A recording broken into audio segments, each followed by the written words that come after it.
नमस्कार दोस्तों, कहानी क्राइम चैनल पर आपका स्वागत है। दोस्तों, आज की हमारी जो क्राइम की कहानी है वो है झाबुआ मध्य प्रदेश से। तो चलिए दोस्तों, शुरू करते हैं क्राइम की इस सच्ची कहानी को। 7 मई 2017 को मध्य प्रदेश के जिला झाबुआ की कोतवाली के प्रभारी आरसी भास्करे को हाथी पांव पहाड़ी पर चल रहे श्रमदान में जाना था। वहां एसपी महेश चंद्र जैन तथा जिलाधिकारी भी आ रहे थे, इसलिए वो समय से वहां पहुंच गए थे। लेकिन आरसी भास्करे जैसे ही वहां पहुंचे, उन्हें किसी ने बताया कि नया गांव और डगरा फलिया के बीच सड़क पर एक शव पड़ा है, जो नया गांव के रहने वाले तूफान थामोर की है। उसकी मोटरसाइकिल भी वहीं पड़ी है। शायद रात को शराब पीकर वो मोटरसाइकिल से घर जा रहा था, तभी उसका एक्सीडेंट हो गया है। आरसी भास्करे ने ये बात एसपी महेश चंद्र जैन को बताई, तो उन्होंने दिशा निर्देश देकर तुरंत उन्हें घटनास्थल पर पहुंचने को कहा। जब वो घटनास्थल पर पहुंचे तो उन्होंने देखा कि मोटरसाइकिल गिरी पड़ी है। शव उसी मोटरसाइकिल के नीचे पड़ा था। उन्होंने गौर से मोटरसाइकिल और शव का निरीक्षण किया तो उन्हें ये देखकर हैरानी हुई कि ना तो मोटरसाइकिल में किसी तरह की टूट फूट हुई थी और ना ही मृतक को कहीं चोट लगी थी। वहां मोटरसाइकिल के घिसटने का भी कोई निशान नहीं था, जबकि अगर एक्सीडेंट हुआ होता तो मृतक को तो गंभीर चोट आई ही होती। मोटरसाइकिल भी उसके ऊपर गिरने के बजाय कहीं दूर पड़ी होती, साथ ही उसके घिसटने या गिरने के निशान भी होते। मृतक और मोटरसाइकिल की स्थिति देखकर आरसी भास्करे को समझते देर नहीं लगी कि ये हत्या का मामला है। तूफान की हत्या करके उसके ऊपर मोटरसाइकिल रख के उसे एक्सीडेंट का रूप देने की कोशिश की गई है। आरसी भास्करे ने मृतक के घर सूचना भिजवा दी थी। सूचना पाकर मृतक की पत्नी रेमूबाई रोती हुई आ पहुंची। वो शव पर सिर पटक पटक कर रो रही थी। पुलिस ने सांत्वना देकर उसे अलग किया। आरसी भास्करे शव और मोटरसाइकिल का निरीक्षण कर ही रहे थे कि एसपी महेश चंद्र जैन भी वहां पर आ गए। उन्होंने भी शव और घटनास्थल का निरीक्षण किया। आरसी भास्करे ने उन्हें अपने मन की बात बताई तो उन्होंने भी उनकी बात का समर्थन किया। एसपी साहब थाना प्रभारी को आवश्यक निर्देश देकर चले गए। इसके बाद आरसी भास्करे के साथ आए SI PS Damor, ML Bhati, SI Anita Tamor, आरक्षक रामकुमार और गणेश की मदद से घटनास्थल की कार्रवाई निपटाने लगे। उन्होंने सारी औपचारिकताएं पूरी करके शव को पोस्टमार्टम के लिए भिजवा दिया।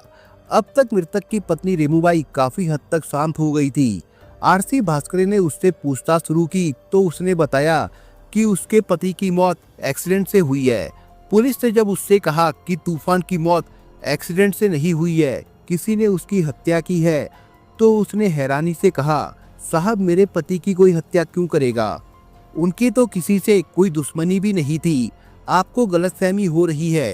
रात में वो रोज शराब पीकर लौटते थे। कल भी शराब पीकर आ रहे होंगे। रास्ते में दुर्घटना हो गई होगी। जब तुम्हारे पति रात में घर नहीं पहुंचे तो तुमने उनकी खोज खबर क्यों नहीं ली? आरसी भास्करे ने पूछा। साहब खोज खबर क्या लेती? ये कोई एक दिन की बात थोड़े ही थी। अक्सर शराब पीकर वो रात को घर से गायब रहते थे। कल वो घर नहीं पहुंचे तो मैंने यही समझा कि हमेशा की तरह आज भी कहीं रुक गए होंगे, रेमूबाई ने कहा। रेमूबाई जिस तरह आत्मविश्वास के साथ पुलिस के सवालों का जवाब दे रही थी, वो भी हैरानी की बात थी। जिस औरत का पति मर गया हो, उसका इस तरह जवाब देना पुलिस को शक में डाल रहा था, क्योंकि इस स्थिति में तो औरत को कुछ कहने सुनने का होश ही नहीं रहता है। बहरहाल इस पूछताछ पे पता चला था कि मृतक तूफान झाबुआ के बस स्टैंड के पास स्थित नीरज राठौड़ के टेंट हाउस में काम करता था। उस दिन शाम को घर आने के बाद 10:30 बजे के करीब थोड़ी देर में लौटकर आने को कहकर मोटरसाइकिल लेकर वो घर से निकला था। आरसी भास्करे ने टेंट हाउस के मालिक नीरज राठौड़ और उसके यहाँ काम करने वाले कर्मचारियों से पूछताछ की तो उन सभी ने भी यही बताया कि तूफान बहुत ही मेहनती और सीधा साधा आदमी था। ऐसे आदमी की भला किसी से क्या दुश्मनी होगी जो उसकी हत्या कर दी जाए। पोस्टमार्टम रिपोर्ट के अनुसार तूफान की मौत मारपीट की वजह से हुई थी। अब पूरी तरह से साफ हो गया था कि ये एक्सीडेंट का मामला नहीं था। इसके बाद कोतवाली पुलिस ने अज्ञात के खिलाफ हत्या का मुकदमा दर्ज कर जांच शुरू कर दी। आरसी भास्करे जल्द से जल्द इस मामले का खुलासा करना चाहते थे, लेकिन 3 दिनों की जांच में उनके हाथ कोई सुराग नहीं लगा। अंत में उन्होंने मुखबिरों की मदद ली। किसी मुखबिर से उन्हें पता चला कि तूफान की हत्या के बाद से उसकी पत्नी रेमूबाई ने अपना मोबाइल फोन बंद कर लिया है। ये सुनकर आरसी भास्करे सोच में पड़ गए कि रेमूबाई ने आखिर अपना मोबाइल फोन क्यों बंद कर लिया है। उन्हें कुछ गड़बड़ लगा तो उन्होंने तूफान के बेटे को कोतवाली बुलाकर पूछताछ की। एक सवाल के जवाब में बच्चा गड़बड़ाया तो उसका जवाब उन्होंने अपनी माँ से पूछकर बताने को कहा। इस पर बच्चे ने कहा कि उसकी माँ का मोबाइल फोन बंद है, इसलिए वो उनसे सवाल का जवाब नहीं पूछ सकता। थाना प्रभारी की समझ में नहीं आ रहा था कि ऐसी कौन सी वजह है कि रेमूबाई ने अपना मोबाइल फोन बंद कर दिया है। अब उन्हें तूफान की हत्या में रेमूबाई का हाथ होने का शक हुआ। उन्होंने ये बात एसपी महेश चंद्र जैन को बताई तो उन्होंने तुरंत रेमूबाई को थाने बुलाकर पूछताछ करने का निर्देश दिया। थाने बुलाकर रेमूबाई से पूछताछ शुरू हुई तो वो एक ही जवाब दे रही थी कि उसे नहीं मालूम कि उस रात क्या हुआ था। उसे सिर्फ यही पता है कि वो रात को घर से निकले तो लौटकर नहीं आए। घर आते समय उनका एक्सीडेंट हो गया था। जब आरसी भास्करे ने पूछा कि तूफान की मौत के बाद उसने अपना मोबाइल फोन क्यों बंद कर लिया है तो उसका जवाब देने में रेमूबाई बगले झांकने लगी। घबराहट उसके चेहरे पर साफ नजर आने लगी। फिर तो थाना प्रभारी को समझते देर नहीं लगी कि तूफान की हत्या में किसी न किसी रूप में उसका हाथ भी है। उन्होंने रेमूबाई को एएसआई अनीता तोमर के हवाले कर दिया। उन्होंने सख्ती से उससे पूछताछ शुरू की तो रेमूबाई ने पति की हत्या का अपना अपराध स्वीकार करने में देर नहीं लगाई। इसके बाद उसने पति की हत्या की जो कहानी सुनाई वो कुछ इस प्रकार से थी। मध्य प्रदेश के जिला झाबुआ की कोतवाली के अंतर्गत रहने वाले तूफान की पत्नी रेमूबाई के पेट में ऐसा दर्द उठा कि कई डॉक्टरों के इलाज के बाद भी ठीक नहीं हुआ। तभी उसके एक परिचित ने बताया कि झाबुआ से ही जुड़े गुजरात के जिला दाहोद के थाना कतावरा के गांव खगेल का रहने वाला तांत्रिक मंथूर उसका इलाज कर सकता है। उसे पूरा विश्वास है कि उसकी झाड़ फूंक से वो निश्चित रूप से ठीक हो जाएगी। ये करीब 4 साल पहले की बात है। रेमूबाई पति तूफान को लेकर तांत्रिक मंथूर के पास पहुंची। रेमूबाई पर एक गहरी नजर डालकर तांत्रिक मंथूर ने कहा कि उसे 16 शनिवार बिना नागा लगातार आना पड़ेगा। तूफान नौकरी करता था, इसलिए वो पत्नी को हर शनिवार लेकर तांत्रिक के यहाँ नहीं जा सकता था। इसलिए रेमूबाई अकेले ही तांत्रिक मंथूर के यहाँ हर शनिवार झाड़ फूंक कराने जाने लगी। तांत्रिक मंथूर ने 4 शनिवार तक नीम की पत्तियों से उसकी झाड़ फूंक की। 5वें शनिवार को उसने रेमूबाई से अपने कपड़े ढीले करके फर्श पर लेट जाने को कहा। रेमूबाई को किसी तरह का कोई शक तो नहीं था, इसलिए वो कपड़े ढीले करके फर्श पर लेट गई। करीब 2 घंटे तक मंथूर मंत्र पढ़ते हुए उसके शरीर पर हाथ फेरते हुए उसकी बीमारी भगाता रहा। रेमूबाई के अनुसार मंथूर भले ही अधेड़ था, लेकिन उसके हाथों में ऐसी तपिश थी कि जब वो उसके शरीर पर हाथ फेरता था तो उसे अजीब सा सुख मिलता था। 7वें शनिवार को मंथूर ने उससे सारे कपड़े उतारकर लेटने को कहा तो रेमूबाई मना नहीं कर सकी। वो कपड़े उतारकर लेटने लगी तो तांत्रिक मंथूर ने दवा के नाम पर उसे थोड़ी शराब पीने को दी। इसके बाद तांत्रिक ने भी शराब पी।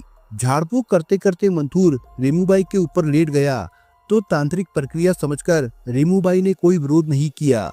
इस तरह तांत्रिक मंथूर ने उसके साथ शारीरिक संबंध बना लिए। इसके बाद रेमूबाई जब भी उसके यहाँ इलाज कराने जाती, मंथूर उसे शराब पिलाकर उसके साथ शारीरिक संबंध बनाता। मंथूर के प्यार में तूफान से ज्यादा जोश और गर्मी थी, इसलिए उसे उसके साथ शारीरिक संबंध बनाने में आनंद आने लगा। दूसरी ओर मंथूर भी रेमूबाई का दीवाना हो चुका था।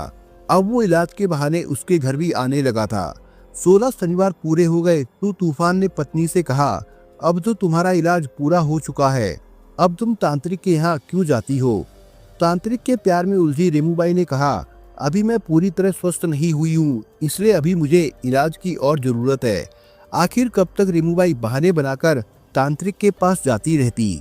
मंथूर भी उसके घर लगातार आता रहा। इन्हीं बातों से तूफान को पत्नी पर शक हुआ तो वो पत्नी को मंथूर के यहाँ जाने से रोकने लगा। अब इलाज तो सिर्फ बहाना था, रेमूबाई तो मंथूर से मिलने जाती थी, इसलिए पति के मना करने के बावजूद वो नहीं मानी। रेमूबाई के जिद से तूफान को चिंता हुई, फिर तो दोनों में झगड़ा होने लगा। रेमूबाई को लगा कि इलाज और बीमारी के नाम पर अब ये खेल ज्यादा दिनों तक नहीं चल सकता। जबकि वो मंथूर के प्यार में इस कदर कैद हो चुकी थी कि अब उसके बिना नहीं रह सकती थी, इसलिए वो उसके लिए कुछ भी कर सकती थी। शायद यही वजह थी कि उसने मंथूर से तूफान को रास्ते से हटाने के लिए कह दिया। मंथूर भी रेमूबाई के लिए कुछ भी करने को तैयार था, इसलिए उसके कहने पर वो भी तूफान की हत्या करने को तैयार हो गया। योजना बनाकर 6 मई 2017 को मंथूर अपने दोस्त गौरचंद के साथ नया गांव डुंगरा के जंगल में पहुंचा और एक पेड़ की आड़ में छिपकर बैठ गया। रेमूबाई को उसने ये बात बता दी, इसलिए जैसे ही तूफान घर आया उसने बहुत ज्यादा पेट में दर्द होने की बात कहकर कहा, मंथूर किसी का इलाज करने झाबुआ आया है, मैंने उसे फोन किया था, वो आने को तैयार है, इसलिए तुम डुंगरा जाकर उसे ले आओ। तूफान बिना देर किए मोटरसाइकिल लेकर तांत्रिक मंथूर को लेने चला गया। नया गांव और डुंगरा के बीच मंथूर गौरचंद के साथ बैठा तूफान के आने का इंतजार कर रहा था। जैसे ही तूफान उनके करीब पहुंचा, दोनों ने लाठियों से पीट कर उसकी हत्या कर दी। उसके बाद उसके शव को मोटरसाइकिल के नीचे रख दिया ताकि देखने से लगे कि इसका एक्सीडेंट हुआ है। लेकिन उनकी ये चाल कामयाब नहीं हुई और थाना प्रभारी आरसी भास्करे को सच्चाई का पता चल गया। रेमूबाई की गिरफ्तारी के बाद आरसी भास्करे ने तांत्रिक मंथूर और उसके साथी गौरचंद को भी गिरफ्तार कर लिया था। इसके बाद तीनों को अदालत में पेश किया, जहां से उन्हें जेल भेज दिया गया था। जेल जाने के बाद रेमूबाई के हाथ से वो सब भी निकल गया था जो उसके पास था। आखिर पति के साथ उसे ऐसी क्या तकलीफ थी जो अधेड़ तांत्रिक के प्यार में पड़कर अपना सब कुछ लुटा बैठी। दोस्तों, आज की जो दूसरी क्राइम की कहानी है वो है गोंडा उत्तर प्रदेश से। हेलो, फोन आने पर गोंडा जिले के रहने वाले बीड़ी कारोबारी हरि गुप्ता ने कहा, फोन पर धमकाते हुए एक महिला की आवाज आती है, आवाज ना आ रही हो तो बताओ, आवाज ना आ रही हो तो बताओ, आपका लड़का किडनैप हो चुका है। हरि गुप्ता, अच्छा तो क्या करना पड़ेगा? महिला, 4 करोड़ की व्यवस्था करो, हम शाम तक फोन करेंगे, ज्यादा दिमाग लगाने की कोशिश ना करना, जो करोगे हमको सब पता चल जाएगा। अभी तक सब ठीक है, वरना कानपुर वाला मैटर तो जानते हो ना। हरि गुप्ता, हाँ कौन कानपुर वाला? महिला, विकास दुबे वाला, जानते ही हो पुलिस कितना किसका साथ देती है। पुलिस के पास जाना चाहो तो जाओ, मैं मना नहीं कर रही हूँ, बस आपका लड़का आपको नहीं मिलेगा। आपको अपना लड़का चाहिए तो 2-3 घंटे के बाद मैं फिर से फोन करूंगी, बस हाँ या ना में जवाब देना। और अगर आपने कुछ भी कदम उठाने की कोशिश की तो लड़के की उम्मीद छोड़ देना। जी नहीं, हम कोई कदम नहीं उठाएंगे। जी ठीक है। फोन सुनने के बाद हरि गुप्ता के पैरों के नीचे से जमीन खिसक गई। बच्चे के ना मिलने से परेशान हरि गुप्ता की आंखों के सामने बच्चे के किडनैपिंग करने का पूरा घटनाक्रम घूम गया। किस तरह कुछ ही घंटे पहले उनकी आंखों के सामने से 8 साल के बेटे का किडनैप हो गया था।